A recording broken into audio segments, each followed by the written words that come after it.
our reading of the Endnotes of the Bundahis with the comment about chapter 33, verse 3, Ataropod. This priest was Prime Minister of Shahpur II, and Furiano. Compare the Avestan Furiana of Yasna 45, verse 12. Son of Bahak. This name is repeated in TD, probably by mistake. Compare Bahak in verse 1 and 2. Son of Fredun, son of Frasha Itar. This is probably a semi-Husvaris form of Frashostar. Son of Gok. Perhaps this name should be read along with the next one. Son of Vaksh. As to give the single Pazand name Sknas or Skivas. Manoskihar, see chapter 32, verse 1. For the last 3 generations, according to this genealogy, Taropad Maraspendan was the 23rd in descent from Manoskihar, or as his contemporary, Bahak, mentioned in verse 1, was 22nd in descent from the same.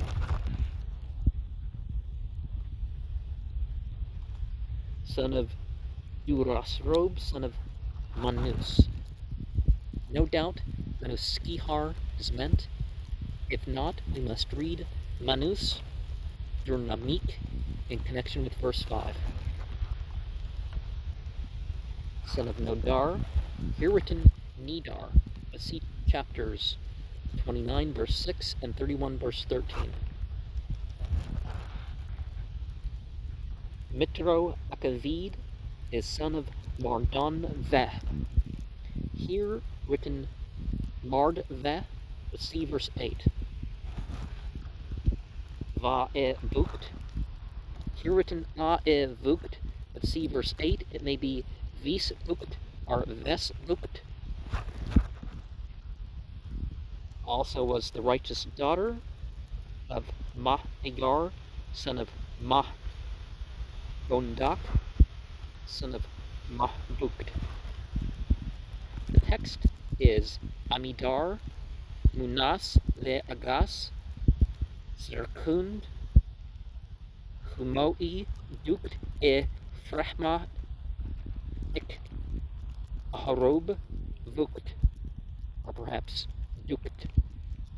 We might perhaps read Frehma, son of Kaharob Dukt, but it seems more probable that verse 7 and 8 should be connected, and that the meaning intended is that of Humai was daughter of Frehma of a certain family and of Puyisinshad of another family. She was also the mother of the editor of that recension of the Bundahis, which is contained in TD, but who was his father? The singularly unnecessary repetition of the genealogy of the 2 brothers, Mitro Akavid and Puyisinshad, in verse 6 and 8 leads to the suspicion that if the latter were his mother's father, the former was probably his own father or grandfather. Fortunately, the text makes no clear statement on the subject. And verse 10 affords further material for guessing otherwise at his name and connections.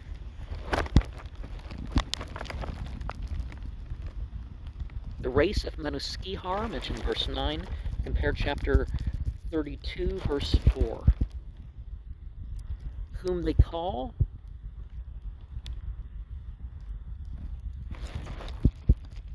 reading Va Lik, Laband e Karitund, the administration of perfect rectitude, Gadaki e Asho Bahisto.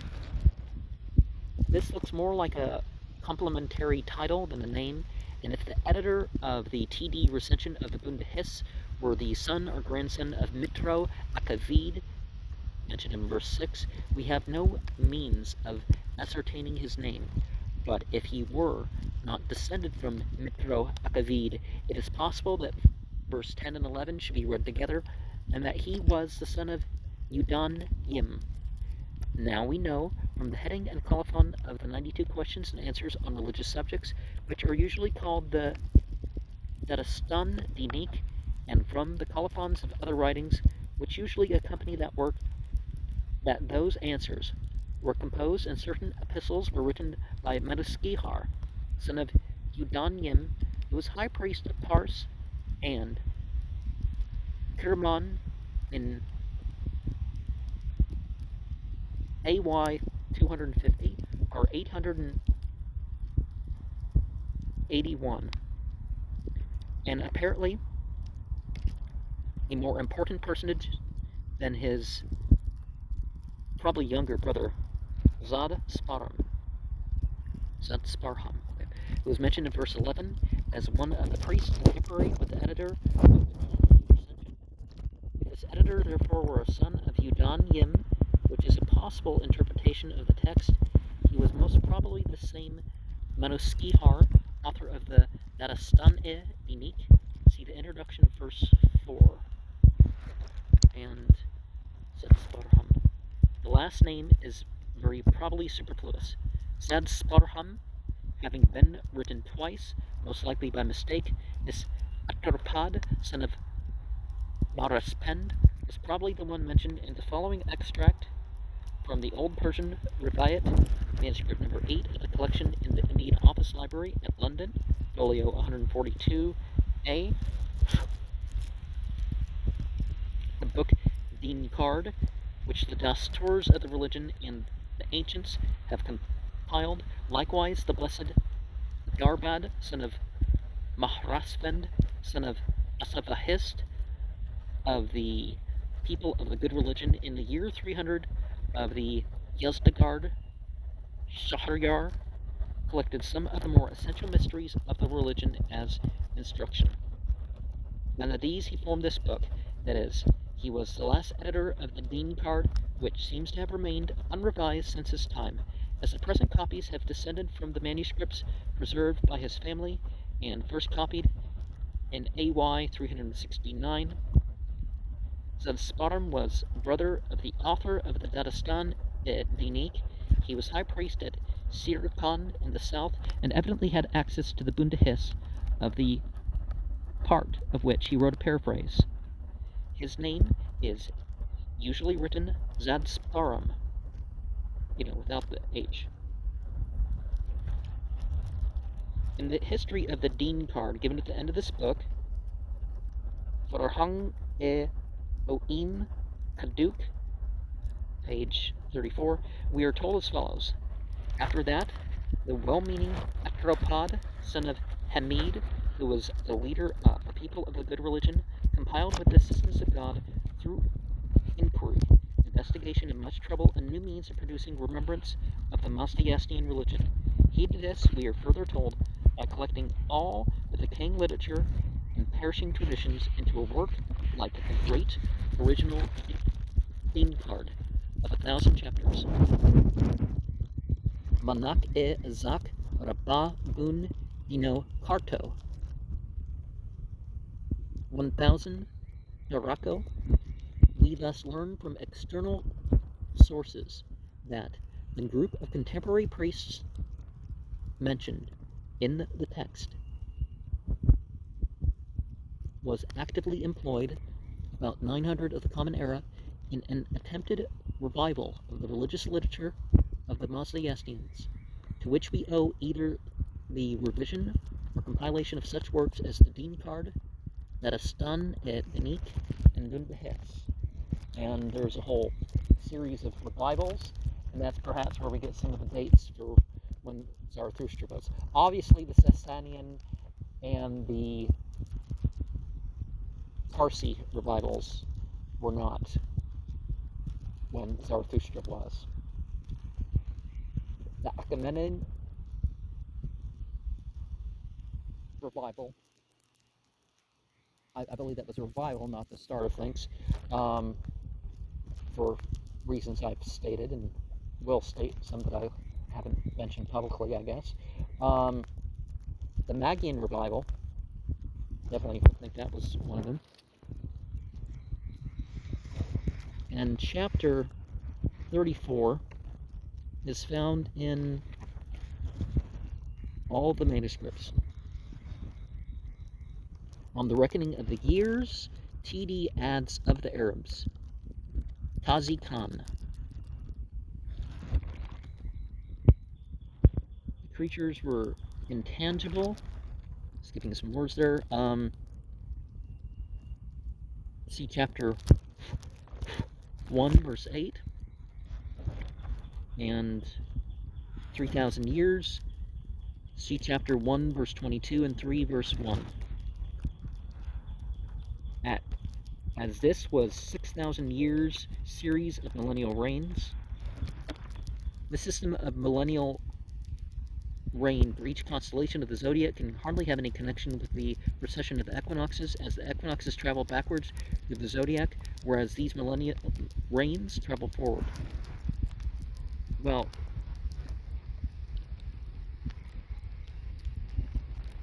and also the numbers to indicate too, because obviously 2170 or something. What's the average? I guess it varies, even if you divide it evenly, based on, for some reason the speed of travel through the zodiac.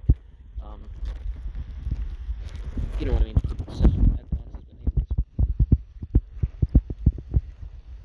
Yomard lived 30 years in tribulation. See chapter 3, verse 21 to 23. After the 30 years, Mashia and Mashioi, that is 40 years after the 30. See chapter 15:2. It was 50 years while they were not yet wife and husband. See chapter 15, 19, and 20. 30 years. 40 years. Okay. Chapter 15, verse 28, 31, verse 1. The time when Hoshang came. Hoshang was 40 years. K20 omits by mistake from together in verse 3 to this point.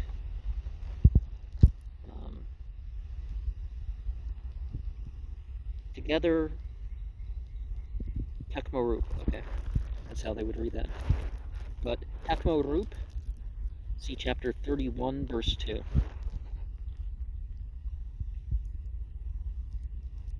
Yim, till his glory. So in K20, but M6 has Nismo, sole reason, as in chapter 23, verse 1. The word glory would refer to the supposed divine glory of the Iranian monarchs. See chapter 31, verse 32. And then the millennium. The seventh millennium, ruled by Libra, is computed by Windishman as follows: 30 plus 40 and a half plus 50 plus 93 plus 40 plus 30 plus 616 and a half plus 100 equals 1,000. The eighth millennium, ruled by Scorpio, is 1,000 years of Dahak.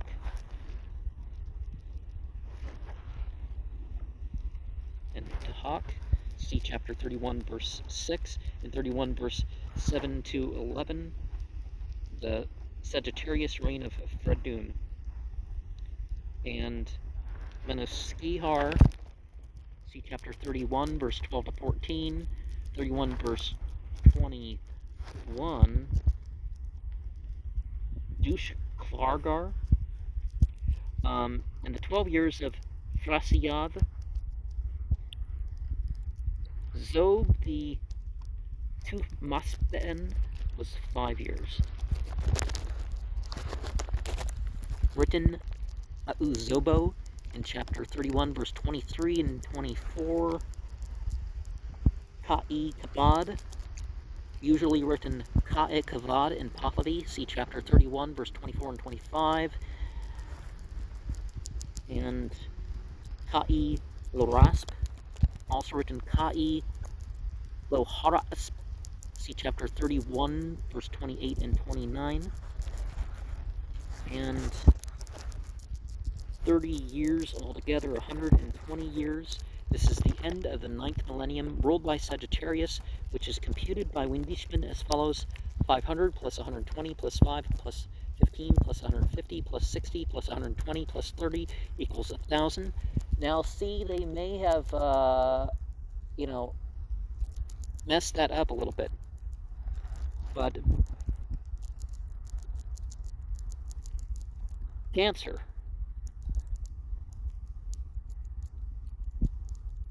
Leo and Virgo. See, well, they may have it may have messed up the order. They may intend it to be that way, right? And 903. Bohuman, son of Spendad, 112 years. See chapter 31, verse 29 and 30, where he is said to have been also called Artaxerxes, which seems to identify him with Artaxerxes, Longimanus, and his successors down to Artaxerxes Menemon, so that Humai may perhaps be identified with Targus Apis, and Darai Kihar as Adon with Artaxerxes, Ocus as Darai, Rayan must be Darius, Kodumanus, while the reign of Ka'i Vistasp seems to be intended to cover the period from Cyrus, Kurash, to Xerxes. I wish people in history would just approximate the names in their own language rather than coming up with something different. It just makes this way too hard. Harder than it needs to be, at least. Darai, son of Kihar Azad, a surname of Humai, and Alexander the Roman, 14 years. Sikandar Arumak, that is Alexander the Roman of the Eastern or Greek Empire, as Pahlavi writers assume. And the period that's nearly 2 centuries too short, the Ascanians, or the title in an uninterrupted Arubak sovereignty, 284 years. And then we have the mention of Ardashir, son of Kapak, and the number of the Sasanians, 460 years, and then it went to the Arabs. The actual period of Sasanian rule was 425 years, 226 to 651 of the Common Era. According to the figures given in the text, the 10th millennium, ruled by Capricornus, must have terminated in the 4th year of the last king, Yazdakard. This agrees substantially with the Bahman Yast, which makes the millennium of Zarathustra expire sometime after the reign of Khusro Noshirvan, probably in the time of Khusro Parviz, or some 40 years earlier than the 4th year of Yazdakard. According to the text, we must now be near the end of the 1st quarter of the 12th and last millennium. And then we will have the notes on the Zadspara.